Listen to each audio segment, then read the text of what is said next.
दोस्तों, आज मैं आपको एक ऐसी कहानी सुनाने जा रही हूँ जिसे सुनकर आप अपनी दांतों के नीचे उंगली दबा लेंगे, क्योंकि यह कहानी हमारे समाज के रिश्ते को तार तार करते हुए एक कहानी है।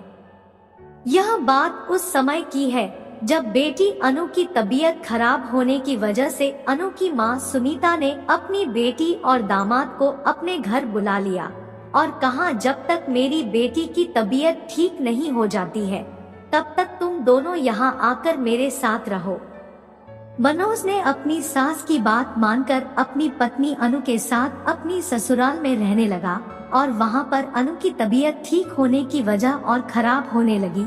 अनु की तबीयत खराब देखकर मनोज रूम में बैठकर अपनी पत्नी के बारे में सोच रहा था कि तभी अनु की मां मनोज की सांस आई और बोली, क्या हुआ दामाद जी, आप उदास क्यों बैठे हो?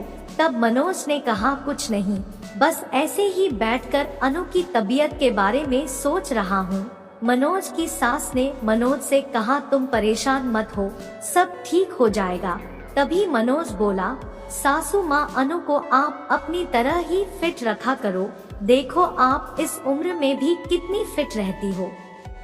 आपको देखकर कोई भी नहीं कह सकता है आप अनु की माँ हो, बल्कि सब यही कहेंगे कि आप अनु की बड़ी बहन हो। पता है, जब मैंने आपको पहली बार देखा था तो मैंने भी यही सोचा था कि आप अनु की बहन होगी, पर जब अनु ने बताया कि आप उनकी माँ हो तो मैं देखकर हैरान रह गया। इस उम्र में भी आप इतनी सुंदर और फिट हो, और आप अब अनु को देख लो, शादी के 8 महीने के बाद ही वह बीमार हो गई है और चिड़चिड़ी भी रहने लगी है। मैं जब भी उसके पास जाता हूँ तो वह मेरे से सही से बात नहीं करती है और ना ही मुझे करीब आने देती है। आखिर मैं उसका पति हूँ, कोई गैर मर्द नहीं हूँ। इतना कहकर मनोज रोने लगा। अब मनोज की सास सुनीता जी बोली, मैं समझ सकती हूँ कि तुम पर क्या बीत रही है। हर आदमी को अपनी पत्नी की जरूरत होती है। तभी मनोज बोला, काश मेरी शादी आप जैसी फिटनेस और खूबसूरत औरत के साथ होती तो मैं भी शादी के मजे ले रहा होता।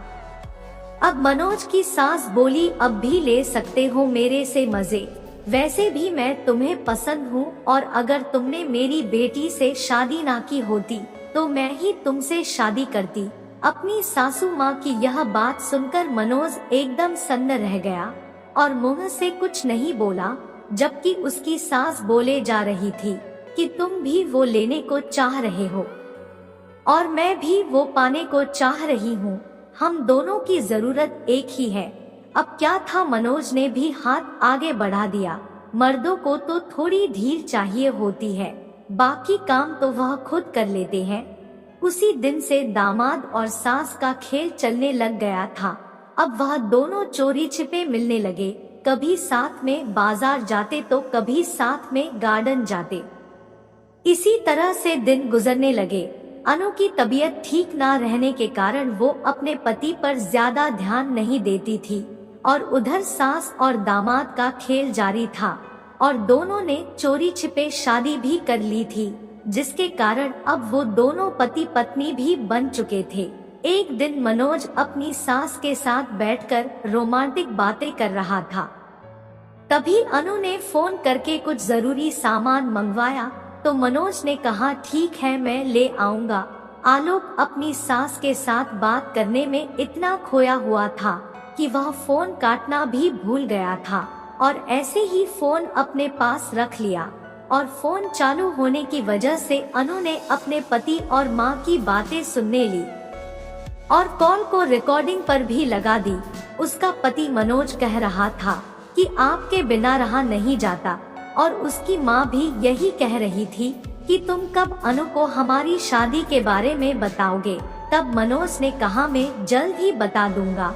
यह बातें सुनकर अनु तुरंत अपनी माँ के कमरे में आई और बोली, तुम दोनों की यह हरकत कब से चल रही है? तुम दोनों ने चोरी छिपे शादी तक कर ली और हमें पता भी नहीं चला। अब मनोज कहने लगा, क्या बकवास कर रही हो, हम सास और दामाद हैं, तुम्हें ऐसे कहने में शर्म नहीं आती? तभी अनु ने सारी कॉल रिकॉर्डिंग सुना दी और दोनों के होश उड़ गए। उसके बाद अनु ने पुलिस को बुलाकर उन दोनों को पकड़वा दिया। इसीलिए कहते हैं कि नाजायज संबंध का अंत हमेशा ही बुरा होता है। दोस्तों, आपको यह कहानी कैसी लगी कमेंट बॉक्स में जरूर कमेंट करके बताइएगा और ऐसे ही कहानियां सुनने के लिए मेरे चैनल को सब्सक्राइब कर लीजिएगा। धन्यवाद।